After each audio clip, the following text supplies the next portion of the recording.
السلام علیکم اسٹوڈنٹ. جیسے کہ لاسٹ ڈسکشن ہماری مکس اکانومی کے اوپر تھی. ہمارا لاسٹ اکنامک سسٹم رہ گیا. This is the Islamic economic system. Islamic economic system کیا ہے؟ اسلامک اکنامک سسٹم یہ ہے، اگر سمپل ورڈ میں بات کریں، ہم نے جو اپنی معاشرت کو لے کر چلنا ہے وہ اسلام کے اکارڈنگ اللہ کے حکم اور آپ صلی اللہ علیہ وسلم کی سنت کے مطابق لے کر چلنا ہے. ہمارے ہر وہ اکنامک ڈیسیژن وہ اسلام وہ آپ صلی اللہ علیہ وسلم کی تعلیمات اور قرآن کے مطابق اگر ہے تو اس سارے معاشرتی سسٹم کو اسلامک اکنامک سسٹم کہتے ہیں. ٹھیک، ہمیں پتہ ہے کہ اور اسلامک اکنامک سسٹم کی ضرورت کیوں آئی. ہمیں پتہ ہے کہ پورے ورلڈ میں اس وقت 195 ٹوٹل کنٹریز ہیں. ان 195 میں سے جو 50 کنٹریز ہیں وہ اسلامک ہے، یعنی کہ یہ پوری دنیا کا جو کنٹریز ہے اس کا تقریباً 25.5% حصہ بنتا ہے. یعنی کہ 1/4 ورلڈ میں اسلامک کنٹریز کا راج ہے. ٹھیک ہے، اور ان میں سے جو میجر اسلامک کنٹریز ہیں آپ کو پتہ ہے ان کے پاس آئل ریزروز ہیں، آئل کے ذخائر ہیں اور گولڈ کے ذخائر ہیں، جو کہ اس وقت دنیا میں سب سے زیادہ پاورفل مٹیریل گڈ ہے جس کی ایکچوئل میں ریئل ویلیو ہے آئل کی اور گولڈ کی. ٹھیک، تو جب ویسٹرن کنٹریز کو اسلامک کنٹریز کے ساتھ کوئی ٹرانزیکشن پرفارم کرنی ہیں تو ان کو اسلام کے اکارڈنگلی ان کو سیکھنا پڑے گا، دیکھنا پڑے گا، کیونکہ ویسٹرن کنٹریز نے جو ٹرانزیکشن کرنی ہے وہ تو اپنے اکارڈنگ کرنی ہے.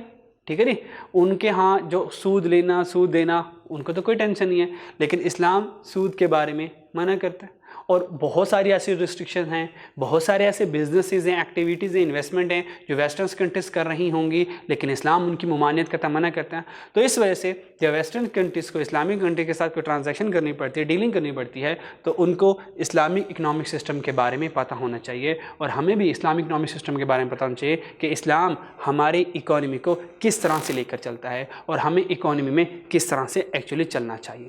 ٹھیک ہے، تو دس is the Islamic economic system.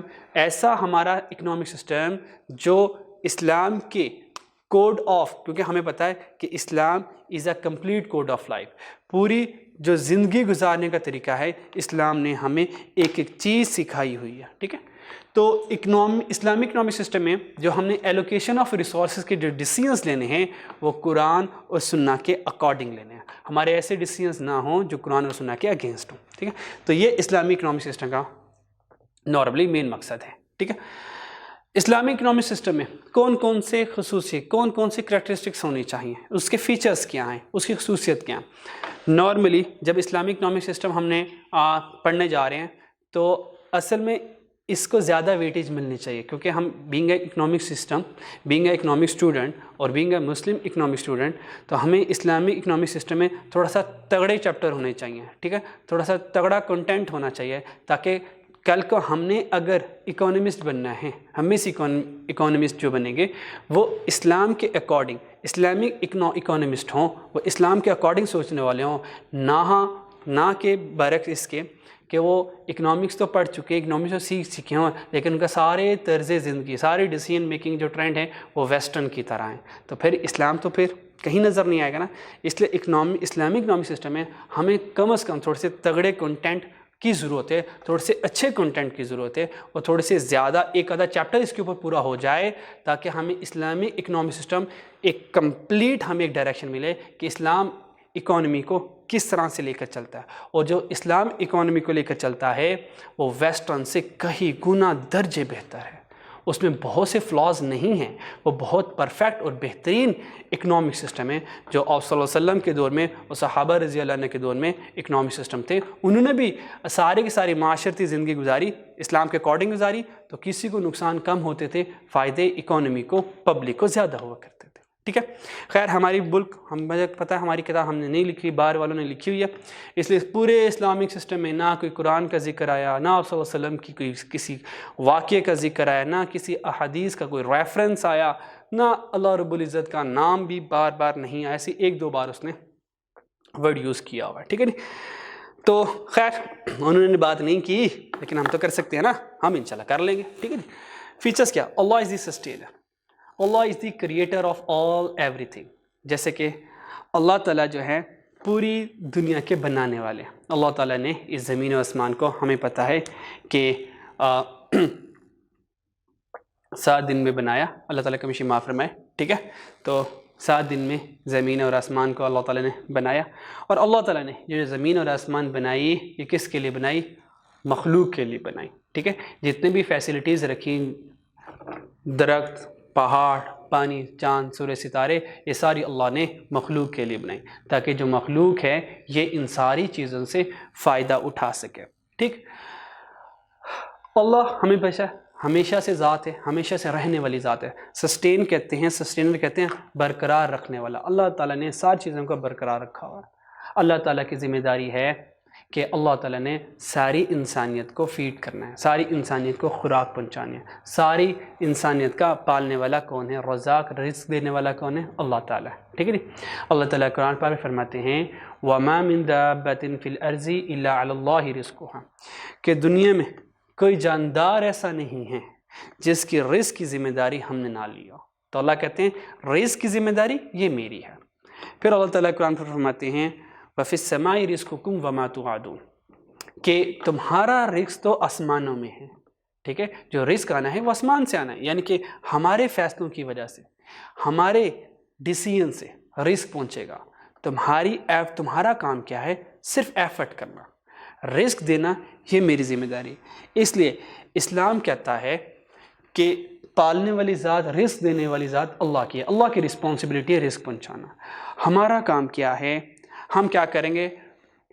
To do our best to live and to earn livelihood in حلال ایکٹیویٹیز اونلی. ہمارا کام کیا ہے؟ صرف کوشش کرنا, اپنی بہتر زندگی کو گزارنے کے لیے حلال ایکٹیویٹیز کو پرفارم کرنا. ٹھیک ہے, جیسا کہ ایک صحابی رضی اللہ عنہ کا واقعہ ہے کہ کافی غربت تھی, تو آپ صلی اللہ علیہ وسلم کے پاس ہے, میرے پاس کچھ بھی نہیں ہے کھانے پینے کے لیے. تو آپ صلی اللہ علیہ وسلم اگر ان کے لیے دعا کرتے اللہ رب العزت ضرور سنتے. تو آپ صلی اللہ علیہ وسلم فرمایا کہ کچھ سامان ہیں, کوئی بھی چیز ہے, ان کا ہاں ایک برتن ہے, جاؤ اس کو بازار میں بیچ کر آؤ اور اس کی کوئی کلہاڑی لے آنا. تو کلہاڑی تو نہیں ملی, خیر وہ کلہاڑی کا جو آئرن راڈ ہے وہ مل گیا. تو آپ صلی اللہ علیہ وسلم نے اپنے ہاتھ مبارک سے اس کی کلہاڑی بنائی اور کہا جاؤ جنگل میں جاؤ, لکڑیاں کاٹو اور ان لکڑیوں کو بازار میں بیچو. تو آپ صلی اللہ علیہ وسلم نے دعا کرتے تو بالکل ان کو رزق مل سکتا تھا اللہ رب العزت کی وجہ سے. تو آپ صلی اللہ علیہ وسلم نے ان کو محنت کا رستہ دکھایا, ان کو ایفرٹ کا رستہ دکھایا کہ دیکھو محنت کرنا تمہارا کام ہے, تمہیں رزق پہنچانا یہ اللہ کا کام ہے. ٹھیک ہے, تو کچھ عرصے بعد دوبارہ سے صحابی رضی اللہ عنہ سے ملاقات ہوئی تو پوچھا اب کیسے حالات ہیں؟ تو فرمایا اب میں پہلے سے بہت بہتر حالات میں ہوں. تو آپ صلی اللہ علیہ وسلم نے یہ اکنامک ٹرانزیکشن سکھائی کہ بھئی ایفرٹ کرنا ہے, یقین اللہ کے اوپر رکھنا ہے, لیکن you have to effort to earn a livelihood, اپنی زندگی گزارنے کے لیے آپ نے ایفرٹ لازمی کرنی ہے. ٹھیک ہے جی. اچھا جی, پھر Allah is the true owner of ایوری تھنگ, حقیقی مالک, ریسورسز کا جو مالک ہے وہ اللہ کی ہے. جیسے قرآن پر اللہ فرماتے ہیں وَلِلَّهِ مُلْكُ السَّمَاوَاتِ وَالْأَرْضِ, جو وہی اللہ ہے جو زمین اور آسمان کا مالک ہے. تو اللہ تعالیٰ ہی مالک ہے ہر چیز کے. ہم صرف اللہ تعالیٰ کی بنائی ہوئی چیزوں سے صرف بینیفٹ حاصل کرتے ہیں, ہم صرف بینیفیشری ہیں, ہماری کوئی اپنی حیثیت نہیں ہے, ہماری کوئی اپنی ملکیت نہیں ہے. ہم اللہ کی صرف ریسورسز کو یوز کرتے ہیں اپنے بینیفٹ کے لیے. جیسے کہ اللہ نے بتایا یہ جو زمین اور آسمان ہم نے بنائے, اے انسان یہ تیرے لیے بنائے تاکہ تو اس کو یوز کر کے, استعمال کر کے اس سے نفع حاصل کرے. تو ہم نے کیا کرنا ہے؟ اللہ کی بنائی ہوئی چیزوں سے صرف ہم نے فائدہ اٹھانا ہے. تو اسلام کہتا ہے کہ بھئی یہ میری چیز نہیں ہے, میں کسی چیز کا مالک نہیں ہوں, مالک اللہ تعالیٰ ہے. ہم اللہ کی صرف بنائی ہوئی چیزوں کو استعمال کرتے ہیں. پھر اسٹیٹ اونرشپ آف ریسورسز, سارے کے سارے جو ریسورسز ہیں اس کی ذمہ داری اسٹیٹ ہے. ہمیں پتہ ہے اسلام جو ہے وہ ڈیموکریسی کے اگینسٹ ہے. اسلام کہتا ہے ڈیموکریسی نہیں ہونی چاہیے, ڈکٹیٹرشپ ہونی چاہیے. ایک پرسن رسپانسیبل ہو, ساری ذمہ داری ہے وہ اس کی, پوری عوام کی, پوری حکومت کی, رعایا کی ذمہ داری اس کی. ٹھیک ہے جی. تو اسلام کہتا ہے کہ ڈیموکریسی نہیں ہونی چاہیے, بہت سارے لوگ مل جائیں, وہ پورے اکانومی کے ڈیسیژنس لیں, پوری اکانومی کو چلائیں. اسلام کہتا نہیں, ڈکٹیٹرشپ ہونی چاہیے, یعنی کہ خلافت کا رواج ہونا چاہیے. جیسے کہ آپ صلی اللہ علیہ وسلم کے بعد جو ہمارے چاروں خلیفہ ہیں, حضرت ابوبکر صدیق رضی اللہ عنہ, حضرت عمر رضی اللہ عنہ, حضرت عثمان رضی اللہ عنہ, علی رضی اللہ عنہ، ٹھیک ہے. تو ان ساروں کے دور میں جیسے کہ حضرت ابو بکر صدیق رضی اللہ عنہ، ٹھیک ہے، تو ان کے دور میں بھی خلافت تھی، سارے ڈیسیجنز وہ لیا کرتے تھے، ٹھیک ہے. ہاں ان کی اپنی ایک کابینہ ہوتی تھی، اپنی ایک مجلس ہوا کرتی تھی، مجلس شورا ہوا کرتی تھی، جس سے وہ اپنے نمائندوں سے، اپنے خاص آدمیوں سے مشورہ کیا کرتے تھے کہ بھئی ہمیں عوام کی بہتری کے لیے کیا کرنا چاہیے، ہمیں عوام کے لیے کیا کرنا چاہیے. تو خود اپنے لیے انہوں نے کبھی بھی کچھ خاص نہیں کیا ہے. ایسے نہیں کیا کہ اقتدار میں آئے اور اپنے بینیفٹ کے لیے کچھ کیا، بلکہ اپنے بینیفٹ کو پیچھے رکھتے ہوئے عوام کے بارے میں سوچا، ٹھیک ہے. تو ایک دفعہ اللہ تعالیٰ کو معاف فرمائے کہ حضرت ابو بکر صدیق رضی اللہ عنہ کے گھر میں جو ان کی وائف تھی، ٹھیک ہے، تو انہوں نے کیا کیا، جو حضرت ابو بکر صدیق رضی اللہ عنہ، ٹھیک ہے، وظیفہ لیا کرتے تھے، پہلے وہ کام کیا کرتے تھے، تو حضرت عمر رضی اللہ عنہ نے مشورہ دیا کہ آپ صرف حکومت کو دیکھیں، عوام کو دیکھیں، آپ اپنے کام نہ کیا کریں، اور جو بیت المال میں وظیفہ آتا ہے اپنا وظیفہ مقرر کر لیں. تو حضرت ابو بکر صدیق رضی اللہ عنہ نے اپنا وظیفہ مقرر کر لیا. تو جو وظیفہ آتا تھا تو ان کی اہلیہ نے، ان کی وائف نے سوچا کہ کافی عرصہ ہو گیا کچھ میٹھا نہیں بنایا، تو وہ پیسے جمع کرتے رہی اور کچھ عرصے بعد میٹھا بنایا. تو حضرت ابوبکر صدیق رضی اللہ عنہ نے پوچھا یہ میٹھا کہاں سے آیا؟ فرمایا کہ جو آپ وظیفہ پیسے میں دیا کرتے تھے میں تھوڑے سے جمع کرتے رہی اور آج میں نے یہ میٹھا بنایا. تو حضرت ابوبکر صدیق رضی اللہ عنہ نے فرمایا کہ اچھا اس کا مطلب یہ ہے اس سے کم پر بھی ہمارا گزارا ہو سکتا ہے. انہوں نے اپنا وظیفہ اور کم کر لیا، اس کا مطلب یہ تو ہمارا اضافہ آ رہا تھا.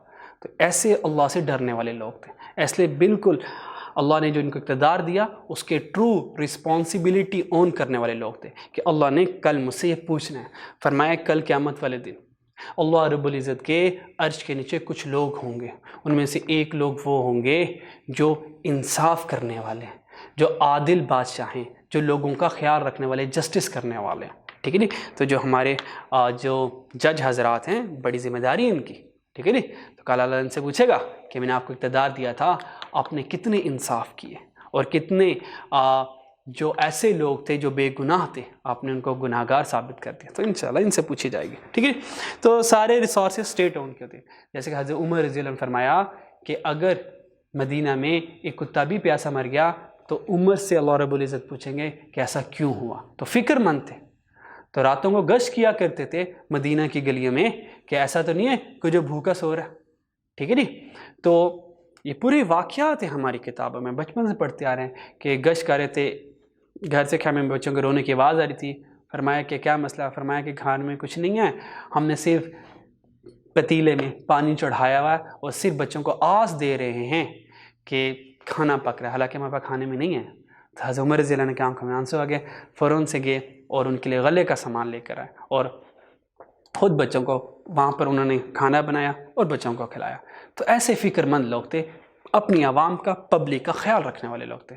تو اسلام یہ کہتا ہے کہ ریسورسز اسٹیٹ کے پاس، اسٹیٹ ذمہ دار ہوگی کہ کس بندے کے گھر کھانا نہیں پہنچ رہا، کون سا بندہ بے روزگار ہے، ٹھیک ہے جی.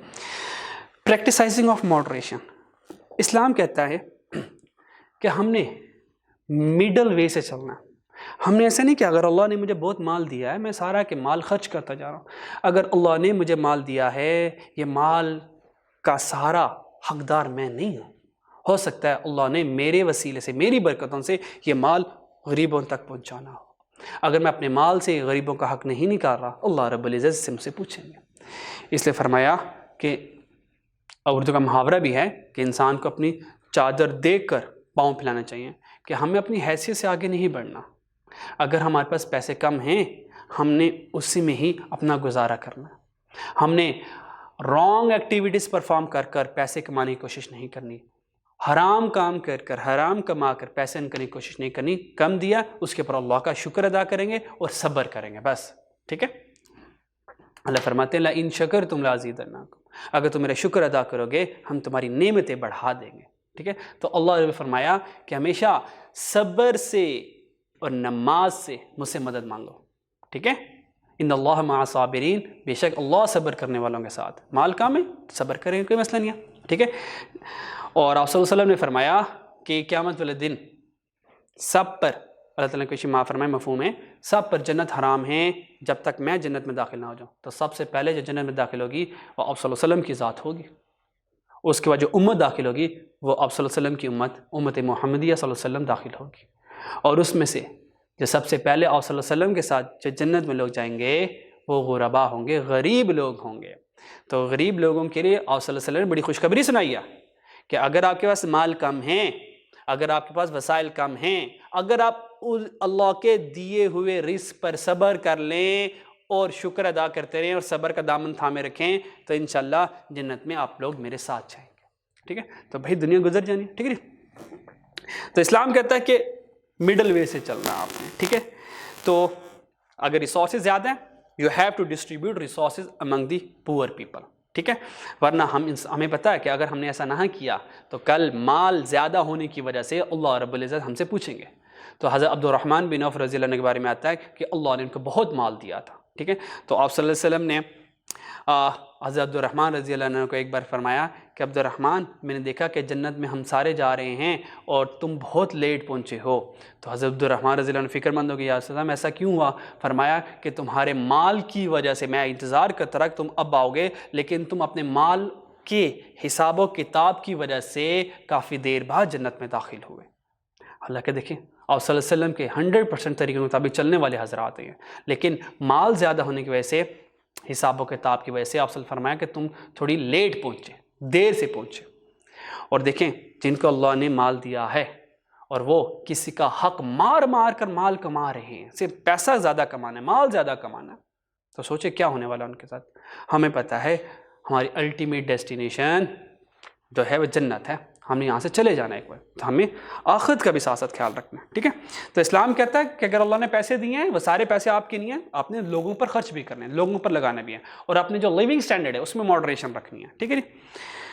نیکسٹ اسلام کہتا ہے پروہیبیشن آف چارجنگ انٹرسٹ، جو سود ہے عربی میں انٹرسٹ کو ربا کہتے ہیں، مین سود، پروہیبیشن مین منع ہے، ممانعت ہے۔ اسلام کہتا ہے پیسے سے پیسہ نہیں کمانا، جتنی آپ نے AFC میں simple interest, compound interest, annuity میں ایکول سیریز آف پیمنٹ لگاتے رہو، آج بینک میں پیسے جمع کروائے مسٹر اے نے، تو میرا تو خیال ہے کہ کیا دن سب سے پہلے نا مسٹر اے کا حساب ہو جانا ہے، ٹھیک ہے جی؟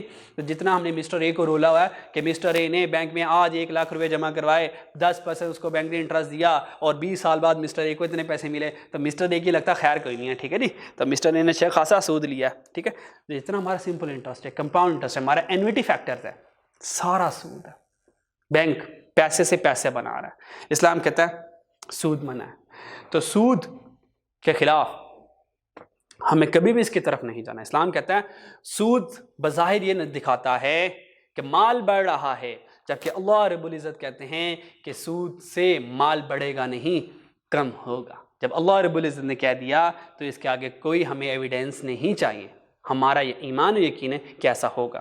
اگر ہم پھر بھی اس سود کے کاروبار پر چلیں گے تو اللہ رب العزت ہم سے ناراض ہوں گے، اور اس سود پر اللہ تعالیٰ نے بہت سخت وعیدیں سنائی ہیں۔ اللہ تعالیٰ نے قرآن پاک میں فرمایا ہے سورۃ بقرہ میں آیت نمبر 274، اللہ فرماتے ہیں الذین یاکلون الربا، جو لوگ سود کھاتے ہیں، لا یقومون الا کما یقوم الذی یتخبطہ الشیطان من المس، وہ قبروں سے اس طرح حواس باختہ اٹھیں گے جیسے کسی کو جن نے لپیٹ کر دیوانہ بنا دیا ہو۔ پھر فرماتا گیا ذالک بانہم قالوا انما البیع مثل الربا، وہ کیا کہتے ہیں؟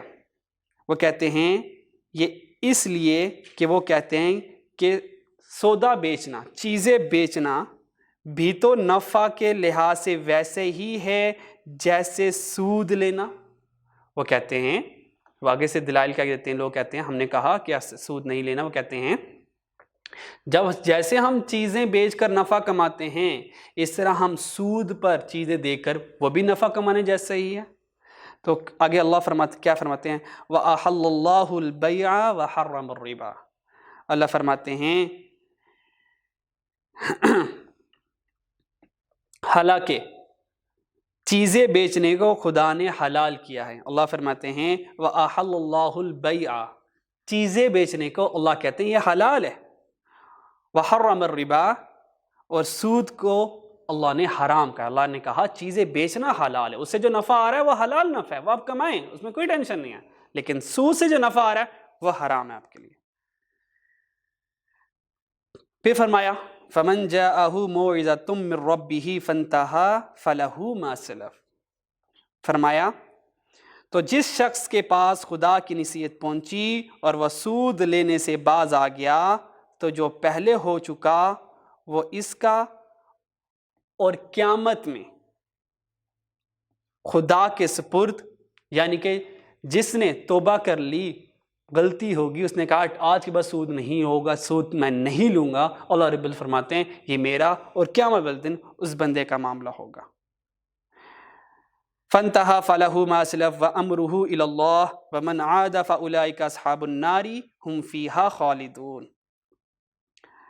اور جو پھر لینے لگا, یعنی کہ اس نے کہا ٹھیک ہے اللہ کی وعید آگے سن لی اور پھر وہ سود لینے لگا, تو ایسے لوگ دوست کی ہیں کہ ہمیشہ دوزخ میں جلتے رہیں گے. تو اللہ رب العزت نے اتنی سخت وعید سنائی ہے کہ جو سود لینے والے لوگ ہیں. ٹھیک ہے, پھر اللہ رب العزت اگلی آیات میں فرماتے ہیں یا ایھا الذین آمنوا اتقوا اللہ وذروا ما بقی من الربا ان کنتم مؤمنین. مومنو خدا سے ڈرو, مومنو خدا سے ڈرتے رہو, اور اگر ایمان رکھتے ہو تو جتنا سود باقی رہ گیا اس کو چھوڑ دو. مطلب ہم سود کا کاروبار کر رہے تھے اور ہمیں پتہ چل گیا سود نہیں لینا چاہیے, ٹھیک ہے, تو جتنا سود میں نے انٹرسٹ لینا ہے چھوڑ دو, میں نہیں لیتا, اللہ کے لیے نہیں لیتا, اللہ نے منع کر دیا, میں نہیں لوں گا, تو اپنی ٹرانزیکشن ساری چھوڑ دو, بند کر دو, نہیں لینا. اسی وقت توبہ کر لو اللہ سے کہ آئندہ آج کے بعد ہم سود پر کاروبار نہیں کریں گے, سود پر ٹرانزیکشن نہیں کریں گے. پھر اللہ نے آگے فرمایا فَإِن لَّمْ تَفْعَلُوا فَأْذَنُوا بِحَرْبٍ مِّنَ اللَّهِ وَرَسُولِهِ. اگر ایسا نہیں کرو گے, اللہ نے کہا ٹرانزیکشن کر رہے تھے, بزنس کر رہے تھے, پتہ چل گیا سود ہے, فوراً سے چھوڑ دو, معاف فرما دیں گے. اگر ایسا نہ کیا, اگر ایسا نہ کرو گے تو خبردار ہو جاؤ کہ تم خدا اور رسول سے جنگ کرنے کے لیے تیار ہوتے ہو. کتنی بڑی وعید ہے. اگر تم ایسا نہیں کرو گے, سود کو نہیں چھوڑتے, سمجھو کہ تم مفہوم ہے تم اللہ اور رسول سے جنگ کے لیے تیار ہو رہے ہو. وَإِن تُبْتُمْ فَلَكُمْ رُؤُوسُ أَمْوَالِكُمْ. اور اگر توبہ کر لو گے, یعنی کہ سود کو چھوڑ دو گے, تو تم کو اپنی اصل رقم لینے کا حق ہے. جو پرنسپل اماؤنٹ ہوگی, جو انویسٹمنٹ کی ہوگی, وہ تم بزنس سے لے سکتے ہو. لا تظلمون ولا تظلمون.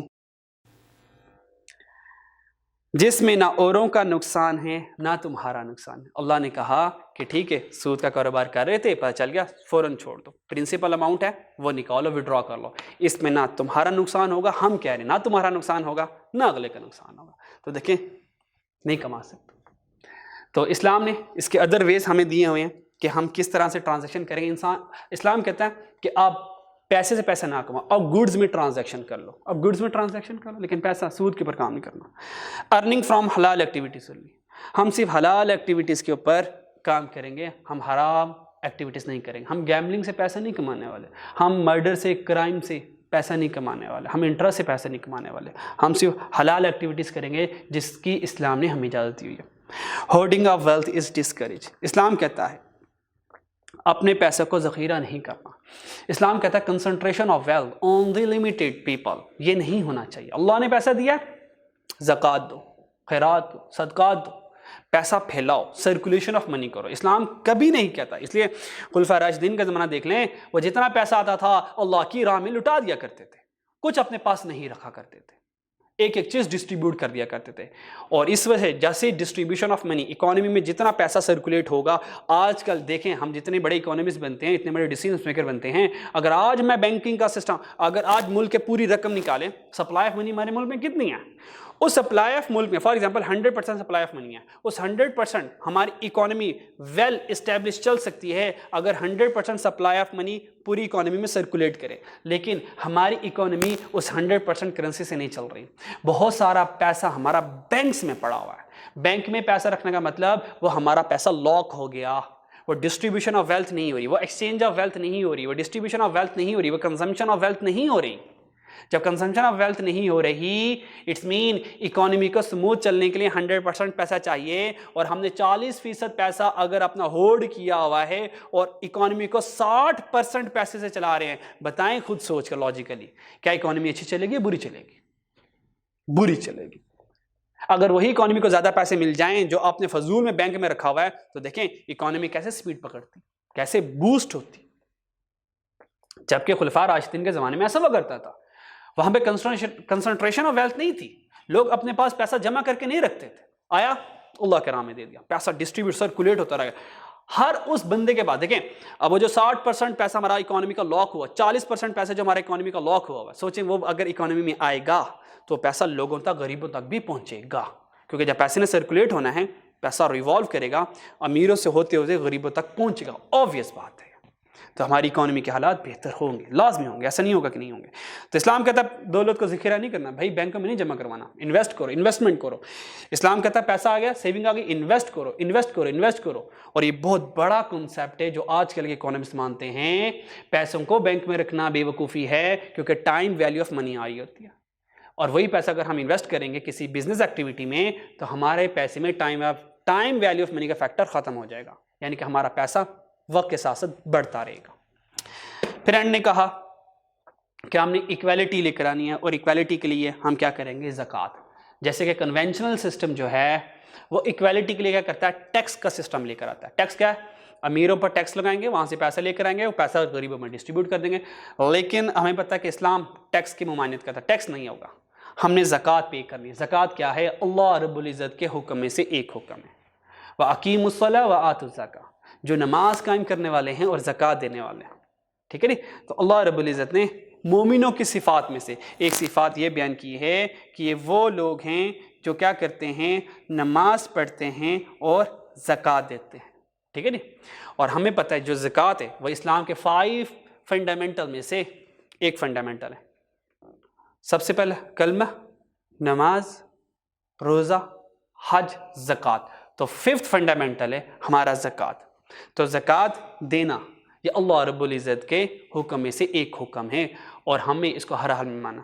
اللہ رب العزت فرماتے ہیں ان الذین آمنوا وعملوا الصالحات، جو لوگ ایمان لائے اور نیک عمل کرتے، واقاموا الصلاۃ، اور نماز قائم کرتے ہیں، وآتوا الزکاۃ، اور زکوٰۃ دیتے ہیں، لہم اجرہم عند ربہم ولا خوف علیہم ولا ہم یحزنون۔ نماز قائم کی، نماز، زکوٰۃ دیا، اور ان کو ان کے کاموں کا صلہ خدا کے ہاں ملے گا، اور قیامت کے دن ان کو نہ کچھ خوف ہوگا اور نہ وہ غمناک ہوں گے، ٹھیک ہے؟ تو سب سے پہلے 3 کریکٹرسٹکس اللہ نے بیان کی، وہ لوگ جو ایمان لائے، سب سے پہلے ایمان لے آئے، اس کے بعد ایمان لے آئے، پھر نیک عمل کیے، پھر نماز قائم کی، پھر زکوٰۃ دی، ان کو قیامت والے دن کوئی رنج، کوئی غم، کوئی دکھ نہیں ہوگا۔ تو زکوٰۃ ایک اوبلیگیشن ہے ہمارے پر کہ ہم نے ہر حال میں زکوٰۃ پے کرنی، ٹھیک ہے؟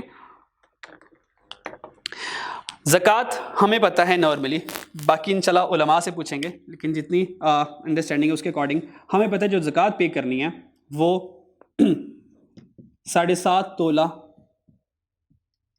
گولڈ کے اوپر یا 52 تولہ سلور، اس کے اوپر اس کی جتنی مالیت ہوگی اس کو پیسوں میں کنورٹ کریں گے، اس کے اوپر ہم نے 2.5% زکوٰۃ پے کرنا۔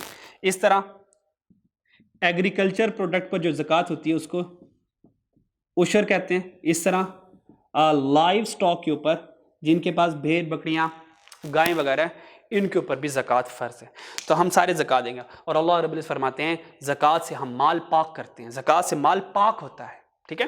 جس طرح جسم کی زکوٰۃ کیا ہے؟ روزہ، جس طرح ہم روزہ رکھتے ہیں جسم کی زکوٰۃ ہے، اس طرح مال کی زکوٰۃ کیا؟ مال کو پاک کرنے کا طریقہ کیا؟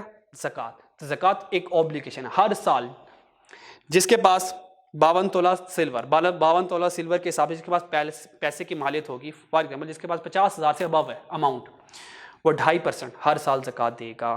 تو یہ اسلامی اکنامک سسٹم کے کچھ فیچرز ہیں، ٹھیک ہے؟ نیکسٹ کچھ ہمارا کمپیریزن دیکھتے ہیں کہ اسلامی اکنامک سسٹم کا اور